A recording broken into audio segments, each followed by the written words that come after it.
ಅಧಿಕಾರಕ್ಕೆ ತರೋದಕ್ಕೆ ಪಕ್ಷವನ್ನ ಯಾರ್ಯಾರು ಶ್ರಮಿಸ್ತಾರೆ, ಯಾರ್ಯಾರು ಬಿಡ್ತಾರೆ ಅನ್ನೋದ್ರ ಬಗ್ಗೆ ರಾಜ್ಯದಲ್ಲಿ ಈಗ ಚರ್ಚೆ ಆಗ್ತಾ ಇದೆ. ಇದಕ್ಕೂ ಕೂಡ ಕಾರಣ ಇದೆ, ಅದೇ ಪವರ್ ಶೇರಿಂಗ್ ನ ಕಾರಣ. ರಾಜಣ್ಣ ಅವರು ತಮ್ಮ ಕಾಂಗ್ರೆಸ್ ಪಕ್ಷ ಅಧಿಕಾರಕ್ಕೆ ಬರೋದಕ್ಕೆ ಯಾರ್ಯಾರು ಕಾರಣೀಕರ್ತರು ಅನ್ನೋದ್ರ ಬಗ್ಗೆ ರಿಪಬ್ಲಿಕ್ ಕನ್ನಡದಲ್ಲೇ ಎಕ್ಸ್ಕ್ಲೂಸಿವ್ ಆಗಿ ಮಾತಾಡಿದ್ದಾರೆ. ಒಂದ್ ಕಡೆ ಕಾಂಗ್ರೆಸ್ ಸರ್ಕಾರದಲ್ಲಿ ನಾಯಕತ್ವ ಜಟಾಪಟಿ, ಈ ಬಗ್ಗೆ ಕೆಎನ್ ರಾಜಣ್ಣ ಅವರು ಎಕ್ಸ್ಕ್ಲೂಸಿವ್ ಆಗಿ ರಿಪಬ್ಲಿಕ್ ಕನ್ನಡ ಜೊತೆಗೆ ಮಾತಾಡಿದ್ದಾರೆ. ನಾಯಕತ್ವ ಬದಲಾವಣೆ ಬಗ್ಗೆ ಸಿಎಂ ಡಿಸಿಎಂ ಮಾತಾಡಿದ್ದಾರೆ. ಇಬ್ರು ಬಹಳ ಕಷ್ಟಪಟ್ಟು ಪಕ್ಷ ಅಧಿಕಾರಕ್ಕೆ ತಂದಿದ್ದಾರೆ. ಹೈಕಮಾಂಡ್ ಸಿಎಂ ಡಿಸಿಎಂ ಮಧ್ಯೆ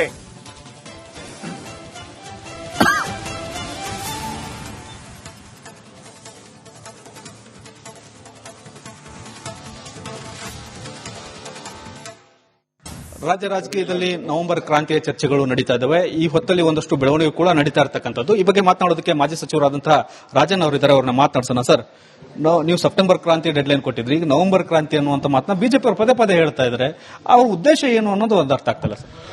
ಕ್ರಾಂತಿಗೆ ಅವರ ರೀತಿಯಲ್ಲಿ ಯಾವ ಅರ್ಥೈಸಿದಾರೋ ಗೊತ್ತಿಲ್ಲ. ಕ್ರಾಂತಿ ಅಂದ್ರೆ ಬಹಳ ಒಂದು ಪ್ರಮುಖವಾದಂತ ಬದಲಾವಣೆಗಳು ಅಂತ ಅಷ್ಟೇ.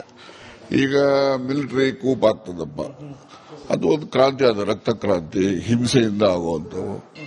ಈಗ ಇನ್ನ ಕೆಲವು ಬದಲಾವಣೆಗಳು ಆಗ್ತವೆ, ಅದಕ್ಕೆ ಒಂದೊಂದು ರೀತಿ ಕ್ರಾಂತಿ ಅದು ಇದು ಬರೀತಾರೆ. ಆದ್ರೆ ಇದು ರಾಜಕೀಯದಲ್ಲಿ ಬಹಳ ಮಹತ್ತರವಾದಂತಹ ಬದಲಾವಣೆಗಳು ಆಗ್ತದೆ ಅಂತಕ್ಕಂಥದ್ದಕ್ಕೆ ಆ ಪದಕ್ಕೆ ಅರ್ಥ ಇರಬೇಕೇ ಹೊರತು ಕ್ರಾಂತಿ ಅಂದಾಕ್ಷಣಕ್ಕೆ ಒಂದು ಉಗ್ರ ಸ್ವರೂಪದ ಅರ್ಥ ಬರುವ ರೀತಿ ಆ ಪದವನ್ನು ಬಳಕೆ ಮಾಡಬಾರದು. ರಾಜಕೀಯ ಕ್ರಾಂತಿ ಆಗುತ್ತೆ, ನೋಡ್ತಾ ಇರಿ, ಸರ್ಕಾರ ಬಿದ್ದು ಹೋಗುವ ಹಂತಕ್ಕೆ ಹೋಗುತ್ತೆ ಅನ್ನೋ ಅಂತ ಮಾತನ್ನು ಹೇಳ್ತಾ ಇದ್ದಾರೆ. ಆರ್ ಅಶೋಕ್ ಆಗಿರ್ಬೋದು, ವಿಜೇಂದ್ರ ಆಗಿರ್ಬೋದು, ಅಶ್ವಥ್ ನಾರಾಯಣ ಆಗಿರ್ಬೋದು.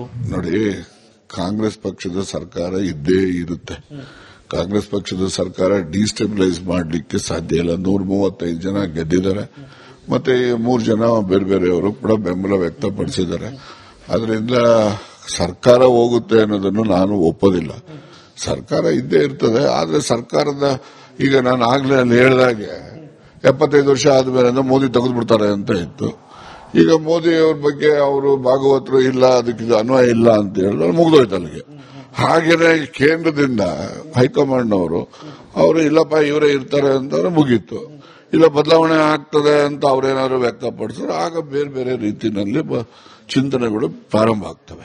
ನಿಮ್ಮ ಸೋರ್ಸ್ ಏನ್ ಹೇಳುತ್ತೆ ಸರ್, ಬದಲಾವಣೆ ಆಗುವ ಸಂದರ್ಭ ಇದೆಯಾ ಅನ್ನುವಂಥ ಸರ್? ನನ್ನ ಪ್ರಕಾರ ಹೈಕಮಾಂಡ್ ಆ ನಿರ್ಣಯ ಬದಲಾವಣೆದು ತೆಗೆದುಕೊಳ್ಳಲ್ಲ ಅಂತಕ್ಕಂಥ ವಿಶ್ವಾಸ ಇದೆ. ಆದ್ರೆ ಡಿಸಿಎಂ ಡಿ ಕೆ ಶಿವಕುಮಾರ್ ಅವರು ಪ್ರಯತ್ನವನ್ನ ಮಾಡ್ತಾನೆ ಇದಾರಲ್ಲ ಸರ್.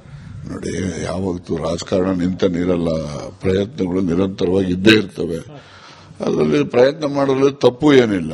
ಆದ್ರೆ ಅಂತಿಮವಾಗಿ ಕಾಂಗ್ರೆಸ್ಸಿನ ಹೈಕಮಾಂಡ್ ಏನ್ ಸೂಚನೆಯನ್ನ ಕೊಡುತ್ತೆ ಆ ಸೂಚನೆ ಅಂತ ನಡೀತಾರಲ್ಲ. ಒಂದು ವೇಳೆ ವ್ಯತಿರಿಕ್ತ ಸೂಚನೆ ತಮ್ಮ ಬಣ್ಣಕ್ಕೆ ಬಂದ್ರೆ ಅಥವಾ ಸಿಎಂ ಅವರ ವಿರುದ್ಧ ಬಂದ್ರೆ ತಾವೆಲ್ಲ ನಿರ್ಧಾರ ಹೇಗಿದೆ? ನಾವ್ಯಾಕೆ ಈಗಲೇ ಅದ್ರ ಬಗ್ಗೆ ಎಲ್ಲ ಊಹೆ ಮಾಡಬೇಕು? ಅದರ ಅವಶ್ಯಕತೆ ಇವತ್ತು ಅಗತ್ಯ ಇಲ್ಲ. ಬಹಳ ಪ್ರಮುಖವಾಗಿ ಸರ್, ಕ್ಯಾಬಿನೆಟ್ ಪುನರ್ರಚನೆ ಆಗುತ್ತೆ ಅನ್ನೋ ಮಾತನ್ನ ಹೇಳ್ತಾ ಇದ್ರೆ ಮೇಜರ್ ಆಗಿ ಸಚಿವರನ್ನ ಕೈ ಬಿಡ್ತಾರೆ. 20ರಷ್ಟು ಸಚಿವರನ್ನ ಕೈ ಬಿಡಬಹುದು. ಈಗಾಗಲೇ 2 ಖಾಲಿ ಆಗಿದ್ದಾವೆ, ಆದ್ರೂ ಒಂದು 18ರಿಂದ 20 ಆಗಬಹುದು ಅಂತಿದ್ದಾರೆ ಸರ್. ನೋಡಿ, ಯಾರನ್ನು ಕೈ ಬಿಡೋದು, ಯಾರನ್ನು ಸೇರಿಸ್ಕೊಳ್ಳೋದು ಎಲ್ಲವೂ ಕೂಡ ಯಾರಿಗೂ ಗೊತ್ತಿಲ್ಲ. ಸಿದ್ದರಾಮಯ್ಯನವರಿಗೆ ಗೊತ್ತಿಲ್ಲ. ಅಲ್ಲೆಲ್ಲ ಯಾರನ್ನು ಕೈ ಬಿಡ್ತಾರೆ, ಯಾರನ್ನು ಅದು ಎಲ್ಲ ಅವರೆಲ್ಲ ಕೂತ್ಕೊಂಡಾಗ ಹೈಕಮಾಂಡ್ ಜೊತೆನಲ್ಲಿ ಪಿಸಿಸಿ ಪ್ರೆಸಿಡೆಂಟ್ ಅವರು ಮತ್ತು ಸೆಕ್ರೆಟರಿಗಳು ಎಲ್ಲ ಕೂತ್ಕೋತಾರೆ. ಕೂತ್ಕೊಂಡಾಗ ಯಾರನ್ನು ಕೈ ಬಿಡೋದು, ಯಾರನ್ನ ಸೇರಿಸ್ಕೊಳ್ಳೋದು ಅಲ್ಲೇ ಅಂತಿಮ ಆಗ್ತದೆ ಹೊರತು ಈಗಲೇ ಇಂಥವ್ರನ್ನ ಕೈ ಬಿಟ್ಬಿಡ್ತಾರೆ, ಇಂಥವ್ರನ್ನ ಸೇರಿಸ್ಕೊಂಡ್ಬಿಡ್ತಾರೆ ಅಂತ ಏನಾದ್ರು ಹೇಳಿದ್ರೆ ಅದು ಅಪ್ರಸ್ತುತವಾದಂತ ಉತ್ತರ.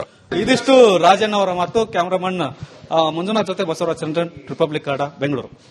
ಅಧಿಕಾರಕ್ಕೆ ತರೋದಕ್ಕೆ ಪಕ್ಷವನ್ನ ಯಾರ್ಯಾರು ಶ್ರಮಿಸ್ತಾರೆ, ಯಾರ್ಯಾರು ಬಿಡ್ತಾರೆ ಅನ್ನೋದ್ರ ಬಗ್ಗೆ ರಾಜ್ಯದಲ್ಲಿ ಈಗ ಚರ್ಚೆ ಆಗ್ತಾ ಇದೆ.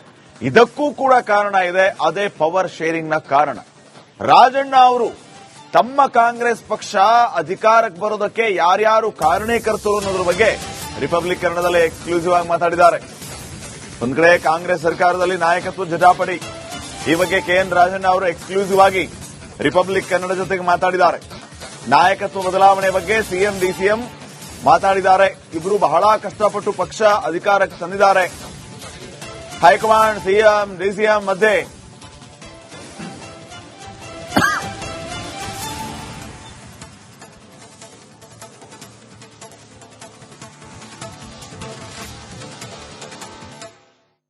ರಾಜ್ಯ ರಾಜಕೀಯದಲ್ಲಿ ನವೆಂಬರ್ ಕ್ರಾಂತಿಯ ಚರ್ಚೆಗಳು ನಡೀತಾ ಇದ್ದಾವೆ. ಈ ಹೊತ್ತಲ್ಲಿ ಒಂದಷ್ಟು ಬೆಳವಣಿಗೆ ಕೂಡ ನಡೀತಾ ಇರತಕ್ಕಂಥದ್ದು. ಈ ಬಗ್ಗೆ ಮಾತನಾಡೋದಕ್ಕೆ ಮಾಜಿ ಸಚಿವರಾದಂತಹ ರಾಜನ್ ಅವರಿದ್ದಾರೆ, ಅವ್ರನ್ನ ಮಾತನಾಡ್ಸೋಣ. ಸರ್, ನೀವು ಸೆಪ್ಟೆಂಬರ್ ಕ್ರಾಂತಿ ಡೆಡ್ಲೈನ್ ಕೊಟ್ಟಿದ್ರಿ, ಈಗ ನವೆಂಬರ್ ಕ್ರಾಂತಿ ಅನ್ನುವಂತ ಮಾತನ್ನ ಬಿಜೆಪಿ ಅವರು ಪದೇ ಪದೇ ಹೇಳ್ತಾ ಇದ್ದಾರೆ.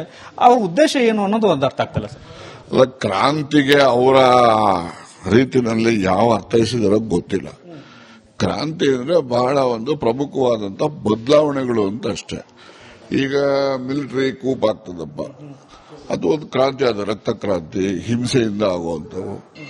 ಈಗ ಇನ್ನ ಕೆಲವು ಬದಲಾವಣೆಗಳು ಆಗ್ತವೆ, ಅದಕ್ಕೆ ಒಂದೊಂದು ರೀತಿ ಕ್ರಾಂತಿ ಅದು ಇದು ಬರೀತಾರೆ. ಆದ್ರೆ ಇದು ರಾಜಕೀಯದಲ್ಲಿ ಬಹಳ ಮಹತ್ತರವಾದಂತಹ ಬದಲಾವಣೆಗಳು ಆಗ್ತದೆ ಅಂತಕ್ಕಂಥದ್ದಕ್ಕೆ ಆ ಪದಕ್ಕೆ ಅರ್ಥ ಇರಬೇಕೇ ಹೊರತು ಕ್ರಾಂತಿ ಅಂದಾಕ್ಷಣಕ್ಕೆ ಒಂದು ಉಗ್ರ ಸ್ವರೂಪದ ಅರ್ಥ ಬರುವ ರೀತಿ ಆ ಪದವನ್ನು ಬಳಕೆ ಮಾಡಬಾರದು. ರಾಜಕೀಯ ಕ್ರಾಂತಿ ಆಗುತ್ತೆ, ನೋಡ್ತಾ ಇರಿ, ಸರ್ಕಾರ ಬಿದ್ದು ಹೋಗುವ ಹಂತಕ್ಕೆ ಹೋಗುತ್ತೆ ಅನ್ನೋ ಅಂತ ಮಾತನ್ನ ಹೇಳ್ತಾ ಇದ್ದಾರೆ. ಆರ್ ಅಶೋಕ್ ಆಗಿರ್ಬೋದು, ವಿಜೇಂದ್ರ ಆಗಿರ್ಬೋದು, ಅಶ್ವಥ್ ನಾರಾಯಣ ಆಗಿರ್ಬೋದು.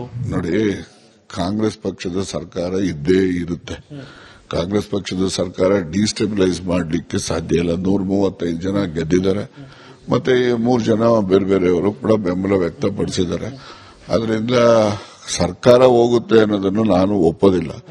ಸರ್ಕಾರ ಇದ್ದೇ ಇರ್ತದೆ. ಆದ್ರೆ ಸರ್ಕಾರದ ಈಗ ನಾನು ಆಗ್ಲೇ ಹೇಳಿದಾಗೆ 75 ವರ್ಷ ಆದ್ಮೇಲೆ ಮೋದಿ ತೆಗೆದು ಬಿಡ್ತಾರೆ ಅಂತ ಇತ್ತು. ಈಗ ಮೋದಿ ಅವ್ರ ಬಗ್ಗೆ ಅವರು ಭಾಗವತರು ಇಲ್ಲ, ಅದಕ್ಕೆ ಅನ್ವಯ ಇಲ್ಲ ಅಂತ ಹೇಳಿದ್ರೆ ಮುಗಿದೋಯ್ತು ಅಲ್ಲಿಗೆ. ಹಾಗೇನೆ ಕೇಂದ್ರದಿಂದ ಹೈಕಮಾಂಡ್ ಅವರು ಇಲ್ಲಪ್ಪ ಇವರೇ ಇರ್ತಾರೆ ಅಂತಂದ್ರೆ ಮುಗೀತು. ಇಲ್ಲ ಬದಲಾವಣೆ ಆಗ್ತದೆ ಅಂತ ಅವರೇನಾದ್ರು ವ್ಯಕ್ತಪಡಿಸಿದ್ರೆ ಆಗ ಬೇರೆ ಬೇರೆ ರೀತಿಯಲ್ಲಿ ಚಿಂತನೆಗಳು ಪ್ರಾರಂಭ ಆಗ್ತವೆ. ನಿಮ್ಮ ಸೋರ್ಸ್ ಏನ್ ಹೇಳ್ತಾರೆ ಸರ್, ಬದಲಾವಣೆ ಆಗೋ ಸಂದರ್ಭ ಇದೆಯಾ ಅನ್ನುವಂಥದ್ದು ಸರ್? ನನ್ನ ಪ್ರಕಾರ ಹೈಕಮಾಂಡ್ ಆ ನಿರ್ಣಯ ಬದಲಾವಣೆದು ತೆಗೆದುಕೊಳ್ಳಲ್ಲ ಅಂತಕ್ಕಂಥ ವಿಶ್ವಾಸ ಇದೆ. ಆದ್ರೆ ಡಿಸಿಎಂ ಡಿ ಕೆ ಶಿವಕುಮಾರ್ ಅವರು ಪ್ರಯತ್ನವನ್ನ ಮಾಡ್ತಾನೆ ಇದಾರಲ್ಲ ಸರ್. ನೋಡಿ, ಯಾವತ್ತೂ ರಾಜಕಾರಣ ನಿಂತ ನೀರಲ್ಲ, ಪ್ರಯತ್ನಗಳು ನಿರಂತರವಾಗಿ ಇದ್ದೇ ಇರ್ತವೆ. ಅದರಲ್ಲಿ ಪ್ರಯತ್ನ ಮಾಡಲು ತಪ್ಪು ಏನಿಲ್ಲ. ಆದ್ರೆ ಅಂತಿಮವಾಗಿ ಕಾಂಗ್ರೆಸ್ಸಿನ ಹೈಕಮಾಂಡ್ ಏನ್ ಸೂಚನೆಯನ್ನ ಕೊಡುತ್ತೆ ಆ ಸೂಚನೆ ಅಂತ ನಡೀತಾರಲ್ಲ. ಒಂದು ವೇಳೆ ವ್ಯತಿರಿಕ್ತ ಸೂಚನೆ ತಮ್ಮ ಬಣ್ಣಕ್ಕೆ ಬಂದ್ರೆ ಅಥವಾ ಸಿಎಂ ಅವರ ವಿರುದ್ಧ ಬಂದ್ರೆ ತಾವೆಲ್ಲ ನಿರ್ಧಾರ ಹೇಗೆ? ನಾವ್ಯಾಕೆ ಈಗಲೇ ಅದ್ರ ಬಗ್ಗೆ ಎಲ್ಲ ಊಹೆ ಮಾಡಬೇಕು? ಅದರ ಅವಶ್ಯಕತೆ ಇವತ್ತು ಅಗತ್ಯ ಇಲ್ಲ. ಬಹಳ ಪ್ರಮುಖವಾಗಿ ಸರ್, ಕ್ಯಾಬಿನೆಟ್ ಪುನರ್ರಚನೆ ಆಗುತ್ತೆ ಅನ್ನೋ ಮಾತನ್ನ ಹೇಳ್ತಾ ಇದ್ರೆ, ಮೇಜರ್ ಆಗಿ ಸಚಿವರನ್ನ ಕೈ ಬಿಡ್ತಾರೆ, 20ರಷ್ಟು ಸಚಿವರನ್ನ ಕೈ ಬಿಡಬಹುದು. ಈಗಾಗಲೇ 2 ಖಾಲಿ ಆಗಿದ್ದಾವೆ, ಆದ್ರೂ ಒಂದು 18ರಿಂದ 20 ಆಗ್ಬಹುದು ಅಂತಿದ್ದಾರೆ ಸರ್. ನೋಡಿ, ಯಾರನ್ನು ಕೈ ಬಿಡೋದು, ಯಾರನ್ನು ಸೇರಿಸ್ಕೊಳ್ಳೋದು ಎಲ್ಲವೂ ಕೂಡ ಯಾರಿಗೂ ಗೊತ್ತಿಲ್ಲ. ಸಿದ್ದರಾಮಯ್ಯನವರಿಗೆ ಗೊತ್ತಿಲ್ಲ. ಅಲ್ಲಲ್ಲ, ಯಾರನ್ನು ಕೈ ಬಿಡ್ತಾರೆ, ಯಾರನ್ನು ಅದು ಎಲ್ಲ ಅವರೆಲ್ಲ ಕೂತ್ಕೊಂಡಾಗ ಹೈಕಮಾಂಡ್ ಜೊತೆನಲ್ಲಿ ಪಿಸಿಸಿ ಪ್ರೆಸಿಡೆಂಟ್ ಅವರು ಮತ್ತು ಸೆಕ್ರೆಟರಿಗಳು ಎಲ್ಲ ಕೂತ್ಕೋತಾರೆ.